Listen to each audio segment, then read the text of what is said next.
kabarnya hari ini dan bagaimana perjalanan kalian untuk mencapai tempat ini?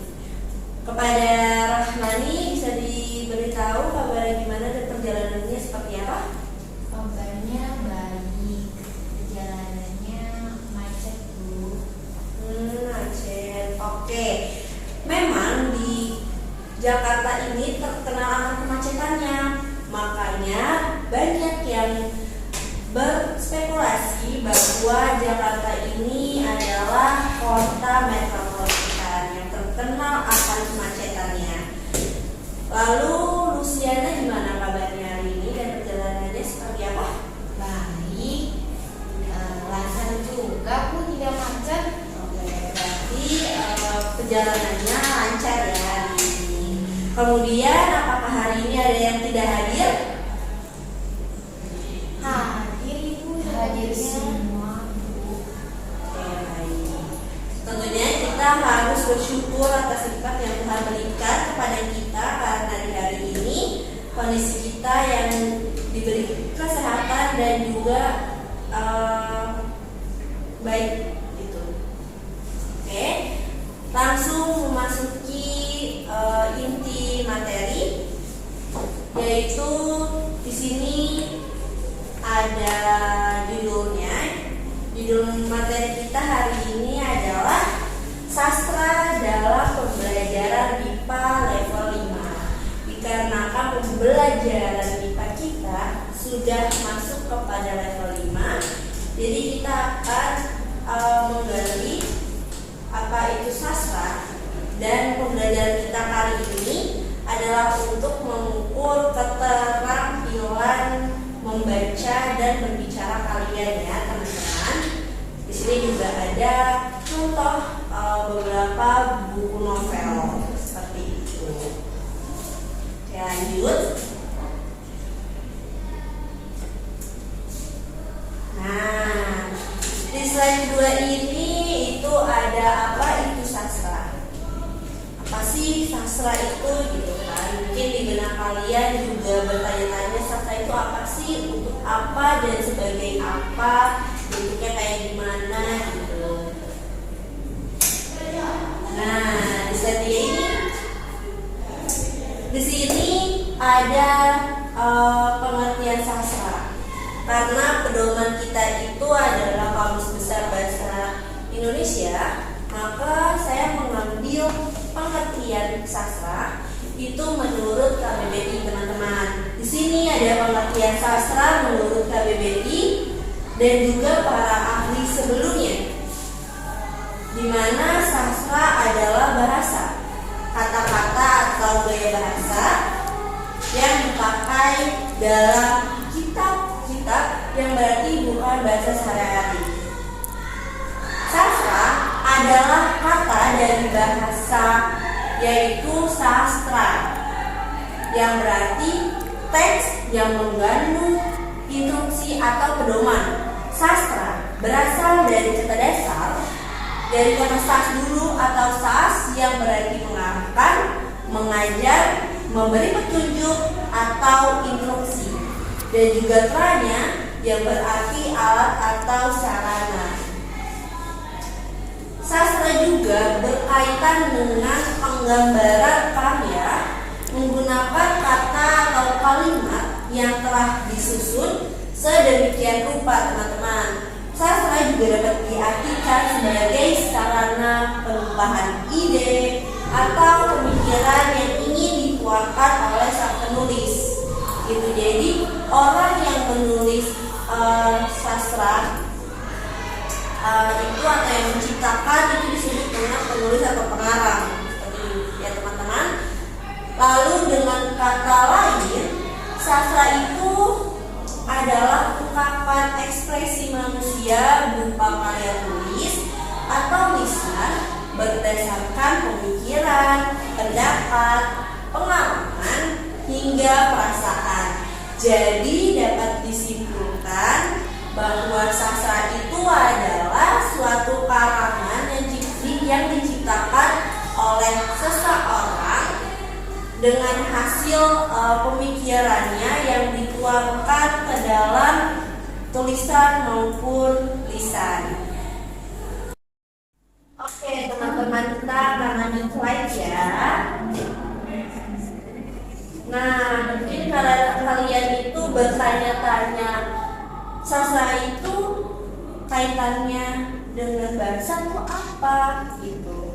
Terus dia gunanya fungsinya itu untuk apa? Nah, di sini ada dua pengertian di mana sastra itu berhubungan dengan bahasa dan budaya yang ada di Indonesia ini. Nah, sastra dan bahasa. Sastra itu berhubungan erat dengan bahasa. Alasannya karena apa? Karena sastra itu merupakan salah satu bentuk karya seni yang menggunakan kata dan kalimat, di mana kata dan kalimat itu merupakan salah satu yang termasuk ke dalam bahasa, teman-teman.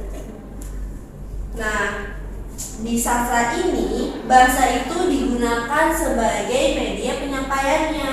Itulah sebabnya mengapa sastra dan bahasa itu mempunyai keterkaitan. Nah, bahasa yang digunakan dalam sastra itu untuk menyampaikan ide atau gagasan kepada masyarakat luas atau kepada para pembacanya atau para pendengarnya. Karena sastra itu bisa berbentuk tulisan dan juga lisan. Lalu hubungan sastra dan budaya. Nah, sastra dan budaya merupakan dua ilmu yang saling berkaitan, teman-teman. Sama halnya seperti sastra dan bahasa yang mempunyai keterkaitan, sastra dan budaya juga memiliki hubungan erat, di mana budaya itu menyentuh kehidupan sehari-hari manusia. Sedangkan sastra mengungkap berbagai persoalan yang berhubungan dengan manusia. Tentunya sastra itu juga merupakan perwujudan pikiran yang disampaikan baik secara lisan maupun tulisan. Nah, lisan itu yang sudah kalian ketahui bahwa lisan itu secara langsung atau komunikasi langsung, berbeda dengan tulisan. Oke, kita lanjut ke berikutnya. Nah, tadi jika kita membahas mengenai apa itu sastra, hubungan sastra dengan bahasa dan budaya, selanjutnya kita akan membahas mengenai karya sastra. Seperti itu. Nah, di awal atau di pertama, karya sastra itu adalah karya yang biasa dituangkan atau dimasukkan dalam bahasa yang indah dan juga tertata. Jadi karya sastra itu nggak sembarangan, teman-teman. Dia tentunya harus ditata dengan bahasa yang indah dan juga menarik. Lalu, karya sastra merupakan suatu ciptaan yang disampaikan dengan komunikatif atau ungkapan dari penulis dengan tujuan tertentu. Jadi karya sastra itu merupakan suatu hasil imajinatif seseorang yang dimana dia akan dituangkan itu menjadi entah tulisan maupun lisan, yang dimana itu menjadi bentuk karya sastra. Seperti itu, teman-teman. Lalu karya sastra itu kreasi, imajinatif, bukan tiruan.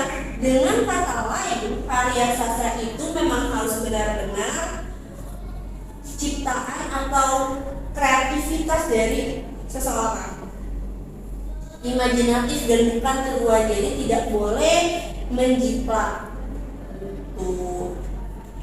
Lalu karya sastra juga itu berfungsi untuk menghibur, karena karya sastra itu kan sebenarnya punya fungsi yang banyak ya, teman-teman.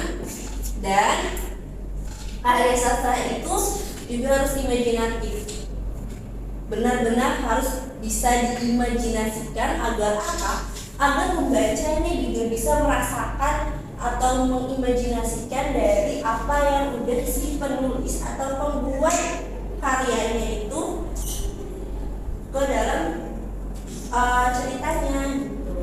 Lalu karya sastra juga berfungsi di bawahnya sastra itu dibagi banyak ya teman-teman. Nah, dibagi ke dalam kedua ini, yaitu pertama itu fiksi dan kedua itu adalah fiksi. Nah, apa sih itu fiksi? Fiksi itu hayalan. Jika kalian tidak tahu apa itu hayalan, jadi hayalan itu dalam KBBI itu adalah membuat, dalam artian yang hanya bisa dipikirkan dan tidak akan bisa terjadi di kehidupan nyata. Mungkin bisa, namun sangat sedikit kemungkinan akan terjadi. Jadi itu benar-benar hasil dari pemikiran seseorang, di mana seseorang itu disebut sebagai penulis atau pengarang. Lalu non fiksi itu nyata, yang dimana itu ceritanya benar ada di kehidupan nyata. Jadi diambil dari kisah nyata, bukan dari imajinatif atau kreasi seseorang. Nah, contohnya di sini yang fiksi itu seperti prosa, puisi, dan juga drama. Sedangkan yang non fiksi itu ada biografi, ya, esai dan lain-lain. Nah, karena kita di sini akan membahas novel, ya teman-teman. Jadi novel itu termasuk ke dalam sastra fiksi atau khayalan. Berbeda dengan puisi dan drama, puisi adalah salah satu jenis sastra yang menggunakan bahasa yang terikat dengan irama, rima, bait, dan arti. Biasanya puisi itu memang dia mempunyai makna yang beragam, banyak, dan juga mendalam. Berbeda dengan novel, teman-teman, gitu. Lalu di selanjutnya ada drama. Nah, kalau drama ini adalah salah satu jenis karya sastra yang menggambarkan kehidupan manusia dengan gerak. Jadi dia itu dengan gerak dan juga lisan, gitu. Jadi berbeda dengan puisi. Dan yang terakhir itu adalah prosa, di mana prosa itu adalah salah satu jenis karya sastra yang dia mempunyai sifat naratif atau narasi, ya. Artinya berarti dia itu bersifat cerita panjang atau cerita yang mempunyai jalan cerita alur yang padat, gitu, yang banyak, dengan menceritakan suatu cerita khayalan, rekaan, atau dengan kata lain tidak bersifat asli karena dia dari hasil karangan seseorang. Salah satunya adalah novel. Lalu di sini ada novel. Kemudian di sini saya akan pindah. Novel itu adalah salah satu jenis karya sastra yang berbentuk prosa atau karangan yang memiliki unsur-unsur di dalamnya. Dapat disimpulkan bahwa novel merupakan karangan yang ditulis oleh penulis, ya. Jadi penulis itu dia yang menciptakan cerita atau sastra tersebut dikatakan penulis atau pengarang tentang kehidupan manusia ataupun bermasyarakat dengan adanya suatu tokoh atau peran di dalamnya. Jadi cerita yang diciptakan itu pastinya ada tokoh atau peran, gitu. Ciri-cirinya yang pertama ada terdiri dari kurang lebih 1 halaman. Biasanya novel ini yang memiliki ketebalan satu novel segini itu minimal 100 halaman. Jika kurang dari 100 halaman itu dapat dikatakan bukan novel, teman-teman. Dikatakannya pencerpen atau cerita pendek, gitu. Lanjut lagi, di sini mempunyai judul. Salah satunya ini Set Argantara dan juga Set Diet, ini merupakan judul. Dan pastinya dalam cerita itu juga ada, selain judul itu ada tema. Misalkan Argantara ini adalah temanya percintaan, atau ada lagi misalkan cerita itu temanya lingkungan atau atau temanya sosial dan banyak lagi segala macam. Selanjutnya memiliki sinopsis di belakang sampul. Yang kalian baca di belakang pasti setiap novel itu ada namanya sinopsis. Nah, gimana sih seseorang itu biasanya untuk menarik para pembaca, penulis akan menciptakan sinopsis dari ceritanya. Gitu. Dan ini sangat penting teman-teman, tidak ada yang dimana novel itu tidak memiliki sinopsis. Karena itu termasuk salah satu bagian utama dalam novel. Lalu mempunyai alur cerita yang berkembang dan juga menarik. Jadi mempunyai alur cerita yang berkembang dan menarik. Tentunya menarik itu agar orang-orang itu mau membaca novelnya seperti itu. Lalu kemudian mempunyai banyak tokoh atau peran. Ya, jadi gak cuma satu atau dua orang doang. Di dalam cerita itu pasti mempunyai banyak peran. Lanjut yang terakhir mempunyai banyak latar. Latar itu seperti latar itu ada tempat seperti kampus, rumah, taman, dan segala macam tempat yang ada di luar sana. Oke. Nah, sebelum kelas kita diakhiri, di sini ada latihan nih teman-teman, ya, membacakan judul dan tema novel, penulis novel, dan juga sinopsis. Sini ada novel yang akan saya bacakan kepada kalian. Oke. Kalian silakan membacakan, karena yang sudah tadi saya katakan di kalau pembelajaran kita kali ini adalah untuk melatih keterampilan berbicara dan membaca kalian. Ya, mungkin dari Rahmani bisa maju. Judulnya yaitu Serpihan. Temanya percintaan. Lalu penulisnya yaitu Poppy Pertiwi. Sinopsisnya, Septian Aida Nugroho, murid laki-laki dengan bandana merah di belakang seragam sekolahnya, sangat pintar dan pendiam. Di SMA Ganesha, Septian adalah murid kesayangan sekaligus kebanggaan guru-guru. Banyak prestasi yang sudah ia raih. Dia juga aktif sebagai bendahara di Radvispa. Dalam hidupnya, perempuan seperti Jihana Lana tidak akan pernah dibiarkan masuk. Jihana Lana, orang-orang mengenalnya sebagai perempuan yang sangat ekspresif.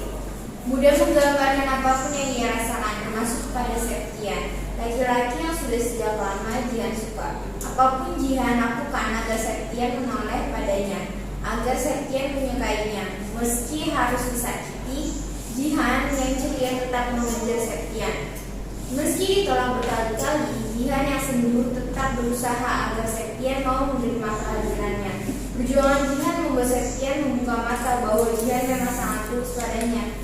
Ketika Septian sudah mulai membuka hati, ada satu kesalahan yang dia perbuat.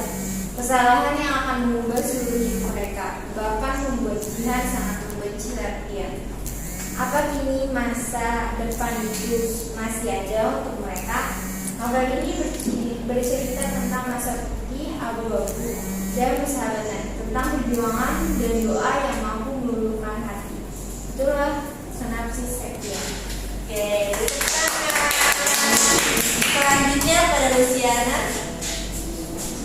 Di sini saya akan membacakan novel dari Agantara, yaitu penulis novelnya Felicia atau disebut dengan Flavai.